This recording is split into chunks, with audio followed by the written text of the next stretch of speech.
Hi, my name is Teresa Antunes, and I'm going to walk through an instructional intervention plan for a student with autism focusing on behavior and communication.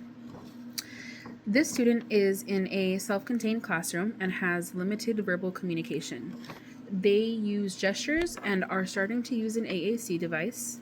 When the student gets overwhelmed, especially during transitions or when they can't communicate what they need, they will hit others. This makes it hard for them to stay engaged and safely interact with people around them. To understand the behavior, I collected data using direct observation, ABC data, and frequency tracking. This helped me figure out when the behavior was happening and what was triggering it. I also used the underlying characteristics checklist and the Ziggurat model to look at what's underneath the behavior. From that, it was clear that communication, sensory overload, and difficulty with transitions were the main factors. The behavior is serving a purpose. The student is trying to communicate or get out of a situation that feels overwhelming. Because of that, the focus is on teaching replacement behaviors instead of just trying to stop the hitting. The replacement behaviors being taught are requesting help, requesting a break, and using visuals or an AAC device to communicate needs. These give the student a way to express themselves in a safer and more appropriate way. I did want to keep it more broad for using visuals or the AAC device, more to them using their preferred method of communication, because frequently they are able to verbally express, and sometimes the AAC device is not always available, but we do have a visual book that is usually available on demand. The first strategy is functional communication training. The student is taught how to request help or a break using their preferred communication method.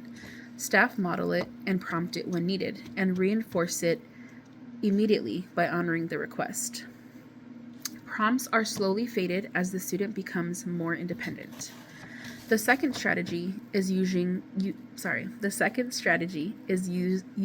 visual supports and a structured routine. The student has a visual schedule and first then boards throughout the day. These supports help make expectations clear and reduce stress during transitions. Visuals for help and break are always available. So the visuals for help and break are accessible on the students' desks, and we also have them on a lanyard. The teacher has one, the classroom associate has one, and a few of the one-on-ones have them if we need it immediately.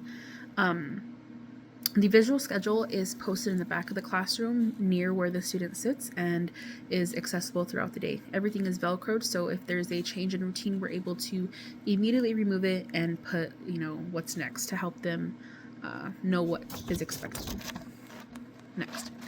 The third strategy is a reinforcement system.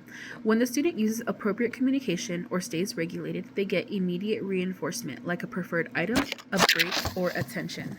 This helps build the behavior we want to see. There are a few challenges that could come up. One is staff consistency. If everyone is not doing the same, if everyone is not doing the same thing, it can confuse the student. To fix that, expectations need to be clear and simple for all staff. That's usually something I like to have, like a mini plan listed on the board somewhere, easy accessible for all staff to see or refer to in the event I'm not here. Another challenge is using the AAC device. Not everyone feels confident with it, so focusing on a few key buttons like help or break make it easier. The student can also escalate quickly, so it's important to catch those signs and step in before it turns into hitting. Progress is tracked by collecting data on how often the student is hitting and how often they're using communication instead. This data is reviewed weekly, so changes can be made if needed. The goal is to reduce hitting and increase communication so the student can participate more and interact safely with others. Thank you.